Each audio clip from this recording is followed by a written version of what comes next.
E nós vamos agora conversar com a doutora Isabel Marian. Ela é cirurgiã e traumatologista bucomaxilofacial e a gente vai falar justamente sobre essa parte do nosso corpo que a gente não dá muita atenção, até que começa a doer ou os problemas começam a acontecer. Do contrário, a gente não está nem aí. Sim, com Seja certeza. muito bem-vinda. Muito obrigada, Rita. É um prazer estar aqui com vocês.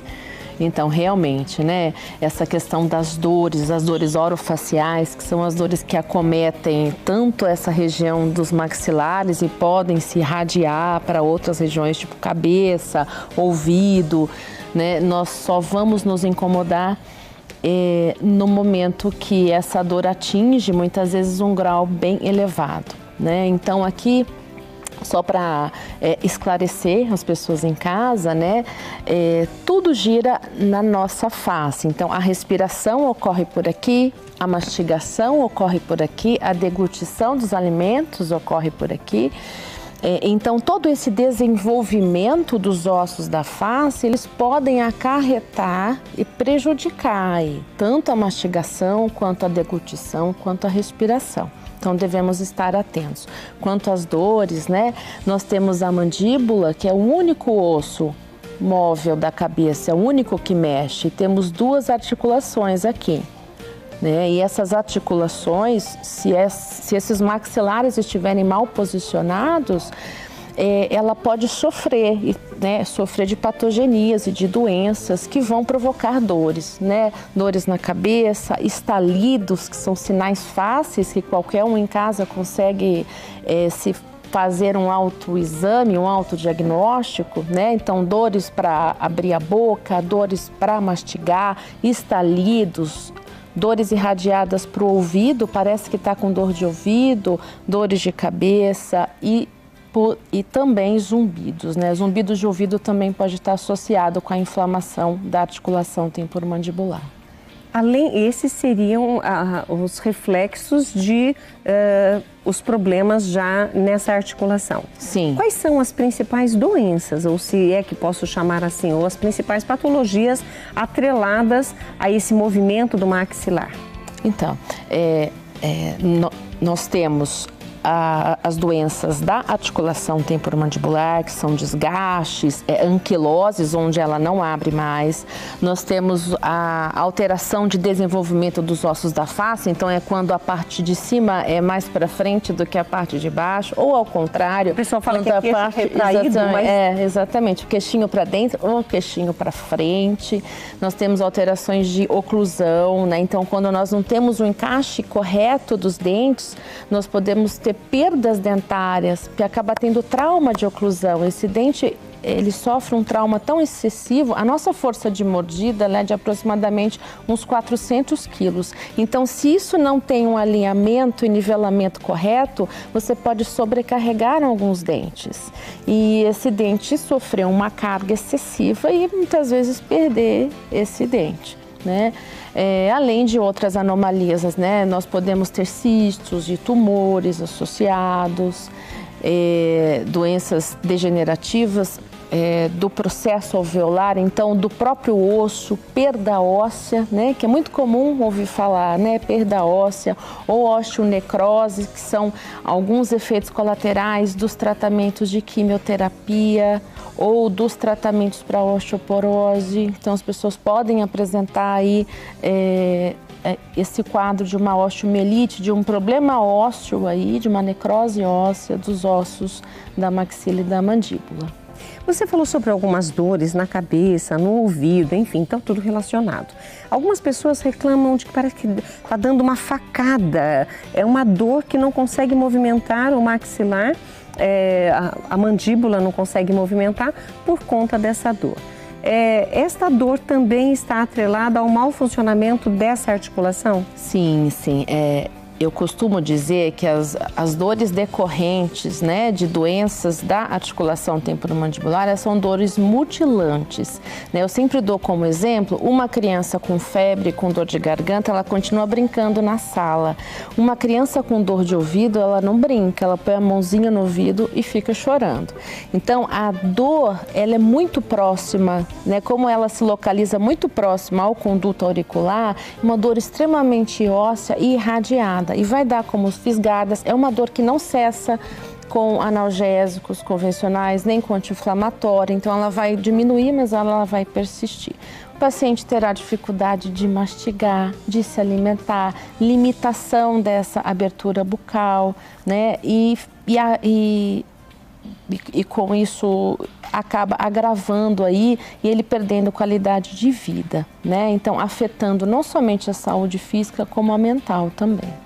E nós estamos aqui falando, inclusive, de adultos, né? Que já com o tempo vão notando essas diferenças, dores que se agravam, movimentos que passam a ser doloridos, mas muitas vezes ela falou da criança que sente dorzinha de ouvido, tampa e fica chorando, mas na verdade a criança não sabe explicar o que ela está sentindo. Então, o que os pais devem observar nas crianças e entender que aquilo muitas vezes não é frescura da criança, não é manha, é realmente algo que deve ser investigado e para levar num dentista especialista. Sim, um cirurgião bucomaxilo, né? O que é importante ali são pequenos sinais que a própria mãe e o pai conseguem observar. Então, a criança quando fecha os dentinhos, esses dentinhos da frente, eles não fecham, a mordida fica aberta, uma mordida aberta anterior. Então, ele fecha e fica um buraquinho aqui. Ou a linguinha fica projetada. A criança respira ou dorme de boca aberta, com a boquinha aberta, baba no travesseiro, range os dentes. Quando abre e fecha a boquinha, você consegue sentir barulho de estalido. É uma criança que vai relatar dor de cabeça e fala: mamãe, tô com dor de cabeça, tô com dor de cabeça. São sinais aí que a mãe já vai conseguir observar, tanto clinicamente, ela olhando lá para essa arcada da criança, com esses dentinhos abertos aqui na frente, né, quanto essa linguinha projetada e a boquinha aberta, aquela postura da boquinha aberta, aquela criança que tem a carinha de cansada. Ela não está cansada, mas ela transparece uma carinha de cansada. Então, é fundamental uma avaliação criteriosa por um especialista, onde ele vai iniciar tratamentos precoces. Isso tem que ser tratado na primeira infância.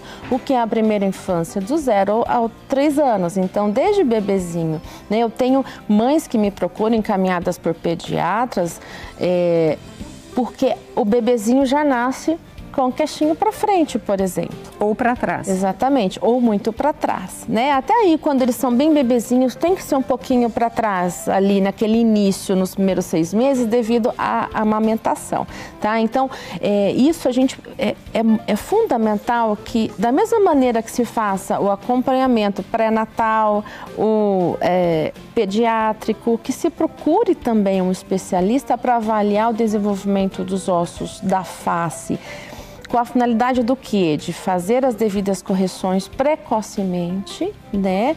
E essa criança ter um correto desenvolvimento. Poder respirar com qualidade. Respirar pela boca não é respirar com qualidade, né? Ela terá deficiências, terá problemas respiratórios recorrentes, né? A parte da deglutição. Então, tem muitas crianças que não têm boa mastigação. Ou elas se alimentam muito mal, ou elas engolem esses alimentos inteiros, porque elas não conseguem mastigar corretamente. Então, quando falamos em rearranjar, em alinhar, nivelar, avaliar criteriosamente, nós estamos fazendo com que essa criança precisa respirar bem, mastigar bem e pronto. Aí nós temos um ser humano, né, com saúde completa. Um futuro adulto com saúde. Exatamente, um futuro Agora, adulto ainda com com as saúde. crianças, eu vi que nós poderíamos colocar de novo aquela foto da boquinha aberta da criança, porque muitos pais acham que é normal isso, a criança mas é porque chupa chupeta.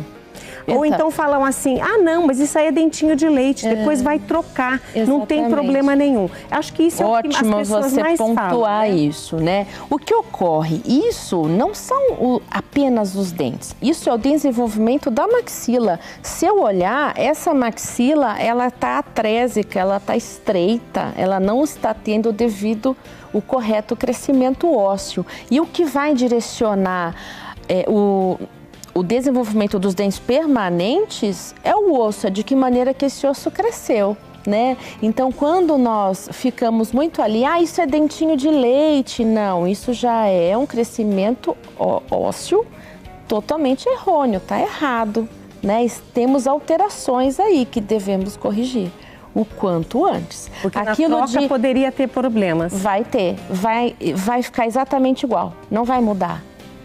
Então, porque o direcionamento é o osso, não é o dentinho. O dente vai vir tudo ok. Não, essa maxila atrésica, pode ver como ela é estreitinha, a boquinha aberta, o céu da boca bem profundo. Esse é um outro sinal que qualquer mãe consegue olhar. A boquinha aberta, o céu da boca é profundo, né? Então, se o céu da boca é profundo, o céu da boca é o quê? É o assoalho do narizinho, não é? Se ele é muito profundo, eu não tenho espaço para esse ar passar. A criança vai abrir a boquinha. Por isso que ela respira pela boca. Exatamente. Né? Mas nós temos mais assuntos para a gente conversar, inclusive você que tem um problema de bruxismo, nem dorme direito por causa disso, né? Acorda com dor, o dente já está gastando. Qual é a diferença entre o bruxismo e a disfunção, ou seja, não está funcionando direito, a disfunção temporomandibular? A doutora vai nos explicar no próximo bloco. A gente volta já. E aí? Com certeza você, se não viveu, não vive o bruxismo, você já deve pelo menos ter ouvido falar. Mas o termo bruxismo é diferente, né?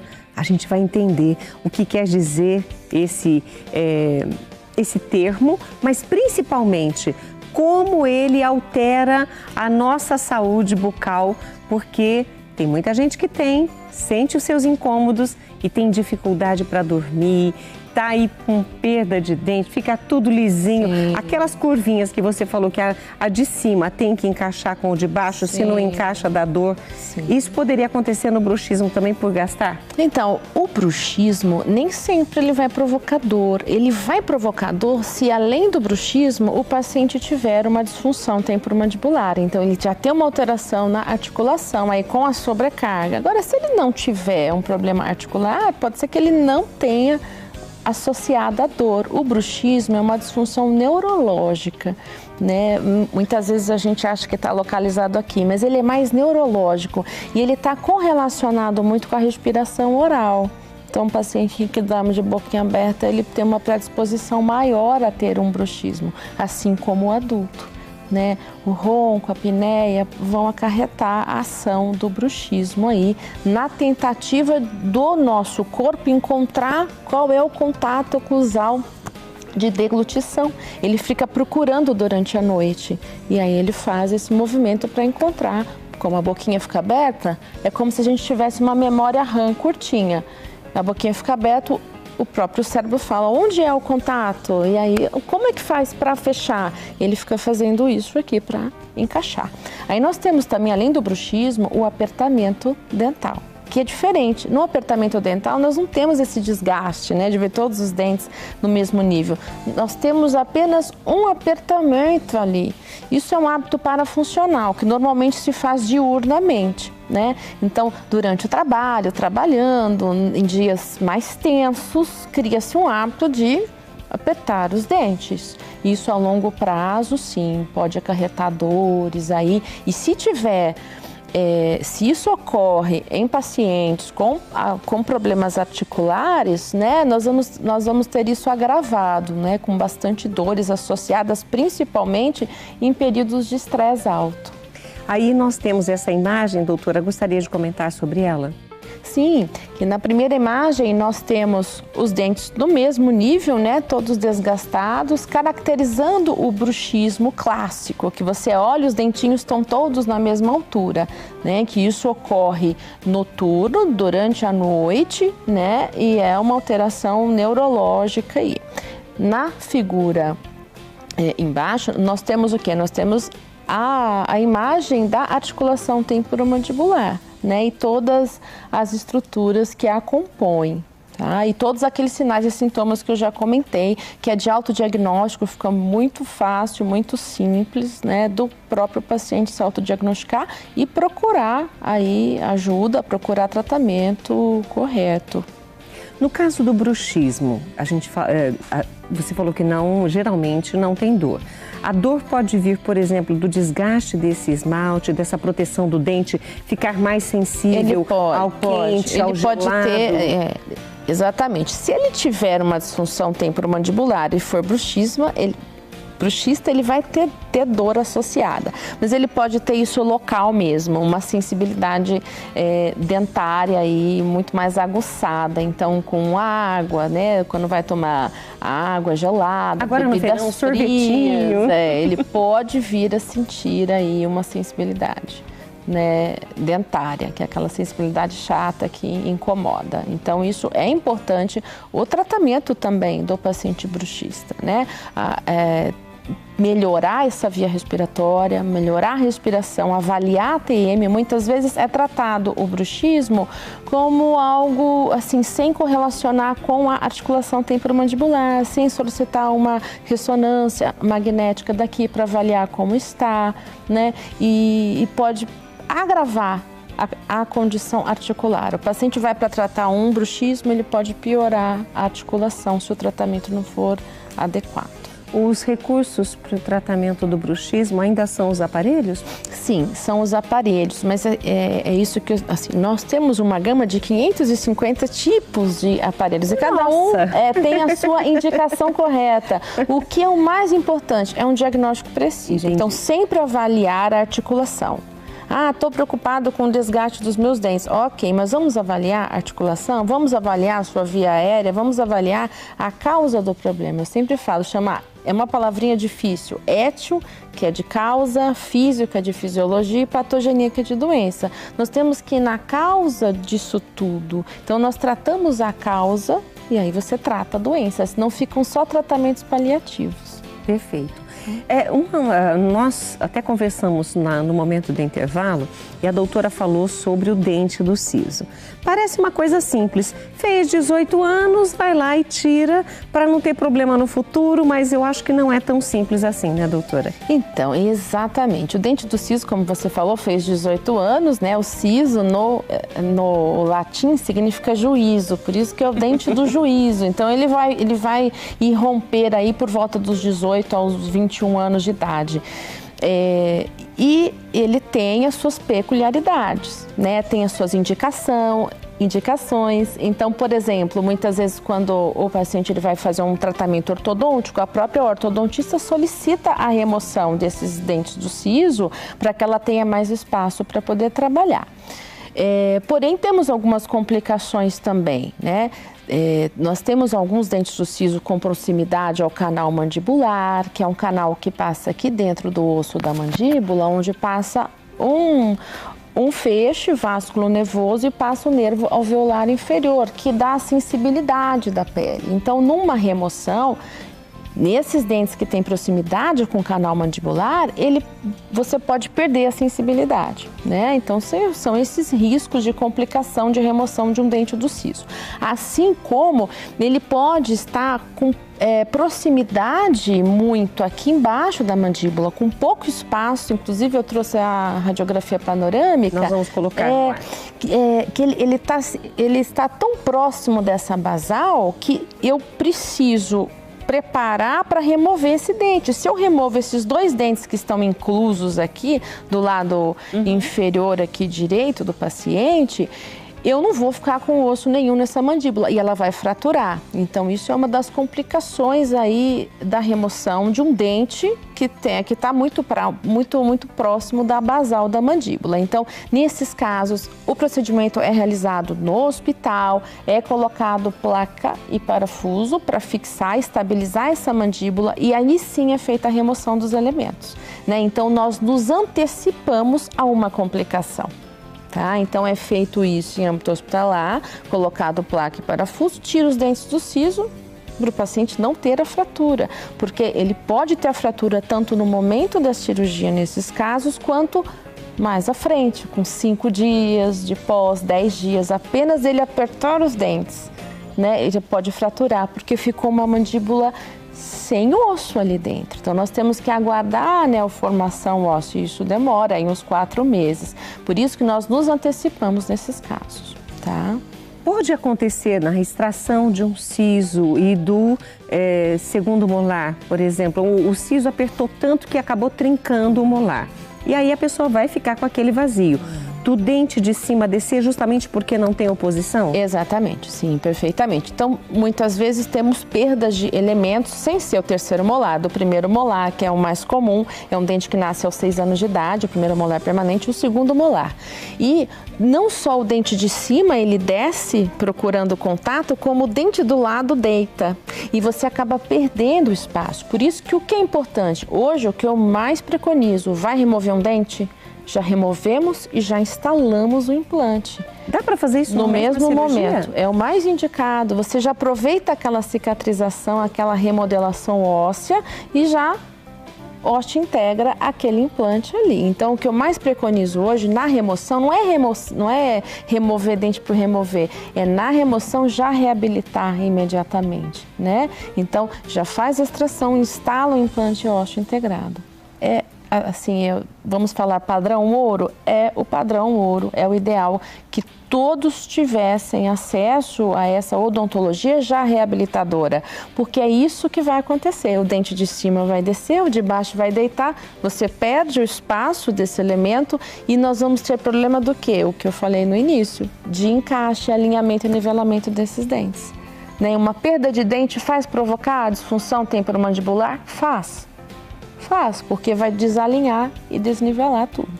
Para a gente fazer um fechamento, doutora, a gente entendeu até que é necessário buscar um profissional dentro dessa área. Nós estamos falando com todo o Brasil e eu penso que é interessante que eles saibam quem é esse profissional. Sim, exatamente. Então, o que faz, né, um cirurgião e traumatologista bucomaxilofacial? Por que é traumatologista? Porque nós atuamos em traumas de face. Então, em acidentes motociclísticos, ciclísticos, automobilísticos, quando se tem ou quedas da própria altura, agressão física, quando se tem fratura desses ossos da órbita, somos nós que atuamos, né, na redução e fixação dessas fraturas, isso tudo em âmbito hospitalar. Tá? Onde nós atuamos também nas cirurgias ortognáticas, que são essas quando se tem, né, o queixinho para frente, o queixo para trás, ou aqui a parte de cima muito para frente, são cirurgias corretivas dessas deformidades ósseas, são anomalias ali que precisamos corrigir para trazer função para esse paciente, qualidade de vida. E essas cirurgias também são realizadas dentro do hospital, tá? Em âmbito hospitalar. Nós fazemos remoções de cistos e tumores, tanto em consultório quanto no hospital. A indicação de remoção de terceiros molares, que são os dentes do siso, aí, né, que óbvio que depende se é baixa, média ou alta complexidade, isso será o imperativo de realizar a cirurgia no consultório, no ambulatório ou no hospital. Assim como pacientes com comorbidades associadas importantes. Então, um paciente que fez uma cirurgia cardíaca recente ou tem um diabetes descompensado, ele vai precisar de um suporte maior do que apenas o consultório. Então, esse paciente que a gente chama pacientes com necessidades especiais, nós também fazemos o tratamento em âmbito hospitalar. Até pequenos tratamentos será feito no hospital para que ele tenha um correto suporte à vida. Assim como crianças, né, com alguma deficiência intelectual que não coopera ao atendimento ambulatorial. Para pequenos procedimentos é necessário também fazer em âmbito hospitalar. Para que ela não tenha reações. Sim.